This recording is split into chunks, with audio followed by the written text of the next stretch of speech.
Hi everyone, this is Kylie from Stampers Workshop. I'm an independent Stampin' Up! Demonstrator located in Australia. Today I'm making a card which I've previously made but had a lot of questions about how I did the background, so I thought I'd show you. Take a piece of cardstock and fold it to whatever size that you would like it to be. Then take some post-it note. You don't have to do this step. It's something that I choose to do because I generally don't want my stamping to go onto the back side of the card, but if that doesn't worry you, don't worry about this step. I also use post-it tape because it holds its place. You don't have to worry about using tape or anything else. It just stays there until you're ready for it to go. Choose your stamp set. We're using the hand-penned petals. This is a new one in the 2021 to 2022 annual catalogue, and it's really pretty. It's a two-step stamp. I think you're going to like it. As we're going to do embossing, heat embossing, it's a good idea to run your embossing buddy over the background. This helps with the oils from your hands and static so that the embossing powder hopefully doesn't stick where you don't want it to do. So never get rid of it if you've got it. They're fantastic things. Okay, let's ink up our stamp with the Versamark ink and stamp it all over your background. Now I tend to cover the entire panel just in case I change my mind as I'm creating. But if you're going to add a panel, which is quite large, like we're going to do today, then you really only need to make sure that the exposed areas are stamped and embossed. So if you want to save a bit of time or a bit of product, then that's something that you consider.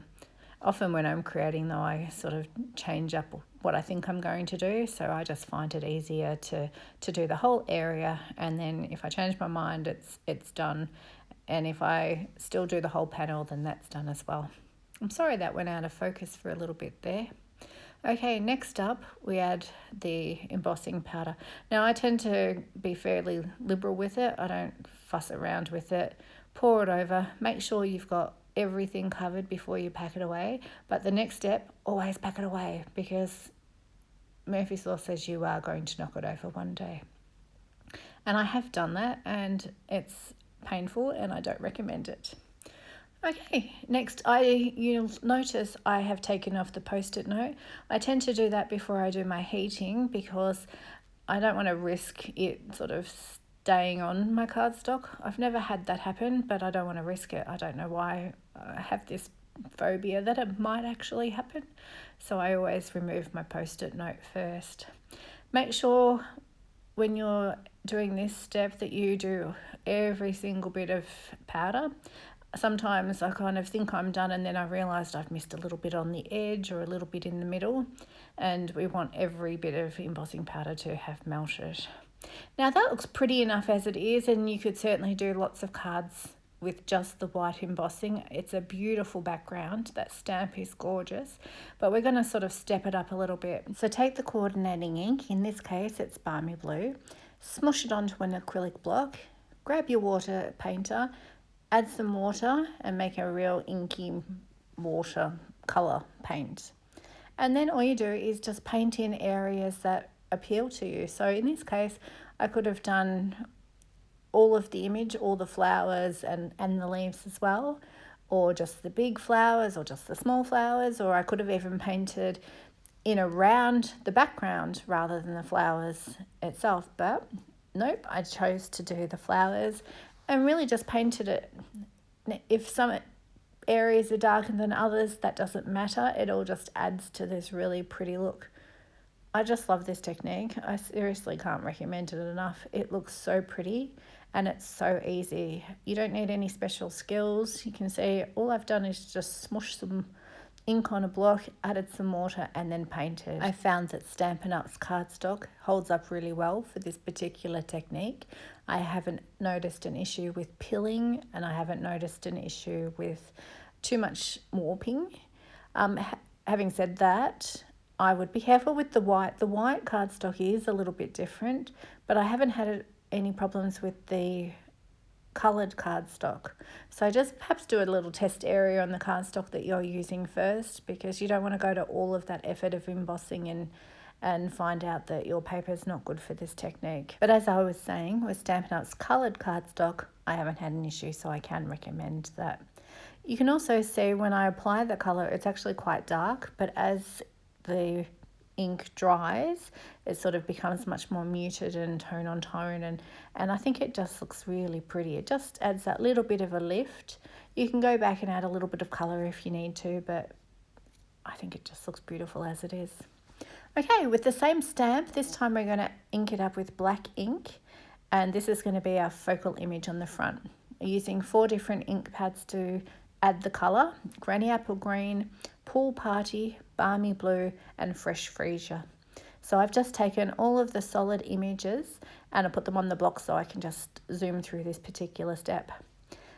With the Granny Apple Green for the leaves, this is the only one that I stamp off first, because as you can see it's quite a dark colour on the first stamping, and I just wanted a little bit more of a subdued colour, so just simply stamped it off first and stamped the leaves in, and I think it looks really pretty. You'll also notice that these images don't completely cover the line drawing. They're not designed to do that. So if that worries you, you could think about colouring it yourself with markers or pencils or whatever, but because it's not going to be perfect. You are going to see white, and if you don't stamp it in the right spot, then it's going to have even more white areas.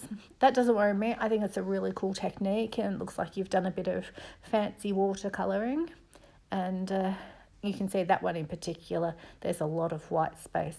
But it still looks great, and you won't notice it once the card's finished. This is the Pool Party that I've just applied. The colour before that was the Balmy Blue. Then we had the tiny leaves with the Fresh Freesia.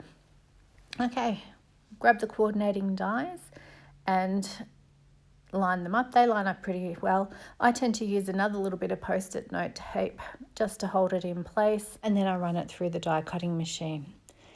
Cuts out perfectly. I love it. Okay, now we're going to use the Scalloped Contours dies, and we're going to cut out our panel. Isn't that really pretty? It's got these little dots, so it looks a little bit like a stitched edge, and then it's got the scalloped edge. I love it. It's going to be one of my most used dies, I suspect. Okay, add some adhesive. Now you could pop it up if you like, but I've just decided to stick it straight down onto my background. And you can see what I mean about you don't have to do the whole background because you're going to cover some of it up. We are going to pop up the main focal image, and I'm using Stampin' Dimensionals. I saved you from watching me. I tend to use a lot because I want it to be quite raised across the whole surface. I don't want any chance of dipping. So you don't have to use as many as I do, but I do use a lot. Of course, now you need to pull off all the backings, and if you're like me, they'll end up in weird and wonderful places around your house, and you'll wonder how on earth that happened. But it's a small price to pay. I guess it's a sign of a crafter, isn't it? Next up, we're going to add a sentiment. I'm using the Congratulations, which is from the same set. I decided that basic grey would look really nice for the sentiment strip, and so I've taken the embossing buddy, run it over the cardstock before inking up the stamp in Versamark and stamping it down. Then you apply your white embossing powder and heat the sentiment. You can see there's already a congratulations sentiment on that piece of cardstock. That's because I had to do it a second time. I wasn't happy with how it looked. Sometimes, depending on the image, you can use a really fine detailed paintbrush to sort of wipe away any extra specks of embossing powder. And I did that and it just still didn't look quite right, so I thought I'd give it another go. And I think this one's a little bit better. I've used the paper trimmer to cut the strip out and then sort of snipped off the edges with the scissors. But you could use a die or you could use a craft punch, whatever suits your piece of work. It's a really pretty strip. I think it's looking good, but I do think it needs to be popped up. I cut a strip of the adhesive from the side of a sheet of Stampin' Dimensionals. Now you don't want it to cover the entire background of this sentiment strip because some of it's going to overlap with the image that we've already popped up. So on that end bit, just add another little bit of seal adhesive so that it's flat, and then you won't have this weird rise and fall. The only way you could do it if you did want it popped up on that is to double pop the other part. There's a lot of popping there. It's not necessary. Okay, you've got to have bling. Well, I think you've got to have bling. So I'm just using some tweezers to add the bling where I want it. I love these rhinestones. They're just simple. They seem to go with everything, but you could always use sequins or coloured sequins or some plain pearls. And there you go. That's our card. But it does need a little bit more bling. So I'm just going to add a coat of Wink of Stella, but only to the flowers. You could do the leaves as well, but I've chosen not to. And that's the card. I hope you've enjoyed it. I hope you've learned a few things. I know, more importantly, I hope you'll give it a go. If you need any products, you can get them through my website at www.stampersworkshop.com. Thank you very much for watching. Hope you have a great day. Bye.